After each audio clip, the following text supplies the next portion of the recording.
നല്ലൊരു പാട്ടുകാരി വരട്ടെ, വരുമ്പോൾ എനിക്ക് തോന്നുന്നു ഇത് പാട്ട് ശബ്ദം കേൾക്കുമ്പോൾ നല്ലൊരു സിംഗറായിട്ട് വരാൻ സാധ്യത വരണം. സംഗീതം പഠിച്ചിട്ടുണ്ടോ? പഠിക്കണ്ട, പഠിക്കരുത്. എന്നുവെച്ചാൽ സംഗീതം പഠിച്ചാൽ അതിന്റെ ചട്ടക്കൂട്ടിൽ നിൽക്കേണ്ടി വരും. ആ ചട്ടക്കൂട്ട് വിട്ട് അതുകൊണ്ടാണ് നല്ല പാട്ട് പാടാൻ പാട്ടുകാരെ സംഗീതം പഠിക്കുന്ന തെറ്റ് ഞാൻ ഒരിക്കലും പറയുന്നത്. സംഗീതം പഠിച്ച രീതിയിൽ നല്ലോണം വരുന്ന അതൊരു വേറൊരു സ്റ്റൈല്, സംഗീതം പഠിക്കാതെ പാടുന്നത് വേറെ സ്റ്റൈല്. അതുകൊണ്ട് ചന്ദ്രലേഖ നല്ലൊരു പാട്ടുകാരിയായിട്ട് വരാൻ സാധ്യതയുണ്ട്. നല്ലതായിട്ട് വരട്ടെ. ഞാൻ ഈശ്വരനോട് പ്രാർത്ഥിക്കുകയാണ്. പല പടങ്ങളിൽ ഞാൻ പലരോടും പറയാം, ചന്ദ്രലേഖ നല്ല പാട്ടുകാരിയാണ്, പാട്ട് കൊടുക്കണം.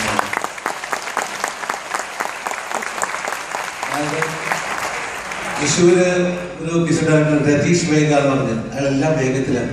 രതീഷ് വേഗയോട് ഞാൻ പറയാം, ഒരു പാട്ട് കൊടുക്കാൻ പറയാം. പിന്നെ എൻ്റെ മകൻ കുറച്ച് പാടി തുടങ്ങിയിട്ടുണ്ട്. നല്ല പാട്ടുകാരനായിരുന്നു അദ്ദേഹം. പാട്ടൊക്കെ മറന്നിരിക്കുന്നത് ഇപ്പൊ ഞാൻ ഇൻട്രൊഡ്യൂസ് ചെയ്തു. ഇപ്പൊ 2-3 പ്രോഗ്രാംസ് ഞാൻ പാടിച്ചു. അപ്പൊ അവന് സിനിമയിൽ പാടണം കുറച്ച് ആഗ്രഹം തുടങ്ങിയിട്ടുണ്ട്. അപ്പൊ അവനെ ഞാൻ രതീഷ് വേഗയുടെ ഒരു തെലുങ്ക് പടത്തില് മലയാളം പടത്തിൽ മകൻ പാടാൻ പോകുന്നുണ്ട്, എൻ്റെ മകൻ. അപ്പൊ അവന്റെ പേര് ദിനനാഥ് എന്നാണ്. ദിനനാഥ് എന്നുള്ള കാരണം എന്താ വെച്ചാൽ ലതാജിയുടെ അച്ഛൻ്റെ പേര് ദിനനാഥ് മങ്കേഷ്കറാണ്. അതുകൊണ്ടാണ് ഇത് ദിനനാഥ് എന്നുള്ള പേരിട്ട്. രണ്ടർത്ഥമുണ്ട്. ദിനം എന്ന് പറഞ്ഞ ദിവസം, നാഥൻ എന്ന് പറഞ്ഞ ദിവസത്തിന്റെ നാഥൻ സൂര്യൻ. അതുകൊണ്ടാണ് ആ പേരിട്ടത്. അപ്പൊ അവൻ അതിന് പാടാൻ ശ്രമിക്കുന്നുണ്ട്. കൂടുതൽ ഞാൻ ഇത്തവണ പോകുമ്പോൾ ചന്ദ്രലേഖയുടെ പേര് പറയാം കേട്ടോ. ഞാൻ ഒരുപാട് വേണ്ടത് ഞാനൊരു അഡ്വൈസ് പറഞ്ഞുതരാം. ഏറ്റവും വേണ്ടത് പഴയ പാട്ടുകൾ കേൾക്കുക. പഴയ പാട്ട് സുശീലാമ്മയുടെ ജാനകിയമ്മയുടെ പാട്ടുകളില്ല, അത് കേട്ട് പഠിക്കണം. പുതിയ പാട്ടുകൾ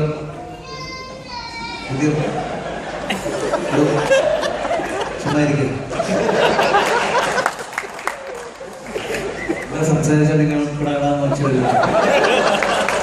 ഷൂട്ടിങ്ങിന്റെ ചെറുതാണ്. അപ്പൊ പഴയ പാട്ടുകൾ കേൾക്കുക, നല്ല പാട്ടുകൾ കേൾക്കണം. കേട്ടാലേ നല്ല പാട്ടുകാരായിട്ട് നല്ല പാട്ട് കേൾക്കണം. അല്ല വല്ല പാട്ട് വല്ലതും സംശയം ഉണ്ടെങ്കിൽ എന്നോട് ചോദിച്ചോളൂ, ഞാൻ വിളിച്ച് പറഞ്ഞത് നല്ല നല്ല പാട്ടുകൾ. ഞാൻ പുതിയ പാട്ടുകാർക്ക് ഒരുപാട് നല്ല പാട്ടുകൾ കൊടുക്കാറുണ്ട്. പഴയ ഓൾസും സുശീലാമ്മയുടെയും ജാനകിയമ്മയുടെയും ഒരുപാട്, ലതാജിയുടെയും ആശാജിയുടെയും, ഇവരൊക്കെയാണ് പാട്ടുകാർ. ഇപ്പോഴത്തെ പാട്ടുകാർ നല്ലതല്ല എന്ന് ഞാൻ പറയുന്നില്ല. ഇപ്പോൾ ശ്രേയ ഘോഷാൽ നല്ല സിംഗറാണ്. She is a very good singer. സിംഗറുമില്ല, അവർ വലിയ സിനിമാ നടിയാവാൻ സാധ്യതയുള്ളൊരു സൗന്ദര്യമുള്ള സ്ത്രീയാണെന്ന് ഞാൻ പറയും. സൗന്ദര്യം ആസ്വദിക്കുന്ന ആളാണ് ഞാൻ. ആരും കേൾക്കണ്ട പറയുന്ന സുന്ദരിയാണ്. ഞാൻ കണ്ടിട്ടില്ല,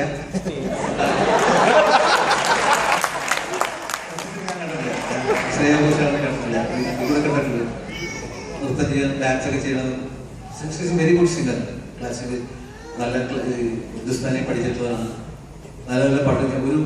ഒരു ചെറിയൊരു പ്രശ്നം പറ്റി അവരുടെ ചെറിയൊരു ദേഷ്യമുണ്ടെങ്കിൽ എന്താ പറയാ, പ്രണയം നേതൃത്വത്തിൽ പാട്ടിൽ ഈ പാട്ടിൽ ഇനിയും നീ ഉണരില്ലേ ഒരു പാട്ട് ഞാൻ പാടിയിട്ട് ശ്രേയ ഘോഷാൽ പാടിക്കും. ഒരു ചിത്രത്തില് എന്റെ പാട്ട് കട്ട് ചെയ്ത് ശ്രേയ ഘോഷാലിന്റെ പാട്ട്. എനിക്ക് തുടങ്ങി പ്രണയ നേതൃത്വത്തിൽ എന്റെ പാട്ടില്ല, ശ്രേയ ഘോഷാലില്ല. ഞാൻ എന്നെ ഒരുപാട് കഷ്ടപ്പെട്ട് ജയേന്ദ്രന്റെ ചിത്രം ഒരുപാട് കഷ്ടപ്പെട്ട് പാടിച്ചിട്ട് ചിത്രം വന്നപ്പോ എന്റെ പാട്ടില്ല. അത് she's A very good singer, very good singer. പക്ഷെ ലതാജി ആശാജി എന്ന് പറഞ്ഞാൽ ഹിന്ദിയിൽ അവരെ കടത്തി വിട്ടാൽ അവരൊക്കെ ഉണ്ടാവില്ല, ജനിക്കില്ല. അതുപോലെ സൗത്തിൽ സുശീല ജാനകി. ഇവര് കഴിഞ്ഞിട്ട് ഈ പാട്ടുകാർ വരില്ല, പാടുമായിരിക്കാം. പക്ഷെ വേറൊരു കാര്യം, ഇപ്പൊ ഒരു പാട്ടുകാർ ഇവരൊക്കെ ബുദ്ധിമുട്ട് കഷ്ടം എന്ന് വെച്ചാൽ ഇവർക്ക് കമ്പോസ് ചെയ്ത് ഇവരെ കൊണ്ട് പാടിക്കാനുള്ള നല്ല മ്യൂസിക് ഡയറക്ടേഴ്സ് ഇല്ല. അതാണ് പ്രശ്നം. ഒരു ദേവരായ മാഷം, ഒരു ബാബുരാജോ, ഒരു രാഘവ മാഷം ഉണ്ടായിരുന്നെങ്കിൽ ചന്ദ്രലേഖയ്ക്ക് ഒരുപാട് നല്ല പാട്ട് കിട്ടിയിരുന്നു. ഒരു പാട്ടുണ്ട് സൂപ്പർ ഹിറ്റ് തന്നെ. സൂപ്പർ ഹിറ്റ് എന്ന് പറഞ്ഞാൽ ഇന്നത്തെ ഹിറ്റ് സോങ്സ് ഒക്കെ ഒരു മാസത്തേക്ക് ഒരാഴ്ച കൊടുക്കുന്നില്ല, ചെല്ലിന് പോകും. അന്നത്തെ പാട്ടുകളല്ല. ഇപ്പൊ മഞ്ഞളയിൽ നിമിത്തോളം ഞാൻ പാടി നിങ്ങൾ കൈയടിച്ചു. അത് 66, 50, 48 വർഷം മുമ്പുള്ള പാട്ടാണ്. പഴയ ഗാനങ്ങളെന്ന് പറഞ്ഞാൽ അതുകൊണ്ട് ഈ പഴയ ഗാനങ്ങൾ പാടി പഠിക്കുന്നത് നല്ലതാണ്. പക്ഷെ ഒരു പ്രശ്നം, പുതിയ പാട്ടുകാർക്ക് ഇങ്ങനെ ഒരു നല്ല മ്യൂസിക്കായിട്ട് ഇനി വരികയില്ല. വന്നാൽ നല്ലത്, വരാതിരിക്കില്ല എന്ന് വിശ്വസിക്കുന്നു. ഇനി വരുമ്പോൾ തന്നെ ഞാൻ ജീവനോടുണ്ടാവില്ല, അങ്ങനൊരു പ്രശ്നമുണ്ട്. എന്തായാലും ചന്ദ്രലേക്ക് നല്ല പാട്ട് കേട്ട് കേട്ടോ. അടുത്ത പാട്ട് മറ്റേ ഇതല്ലേ രാജഹംസമാണ്. അത് കേൾക്കാം.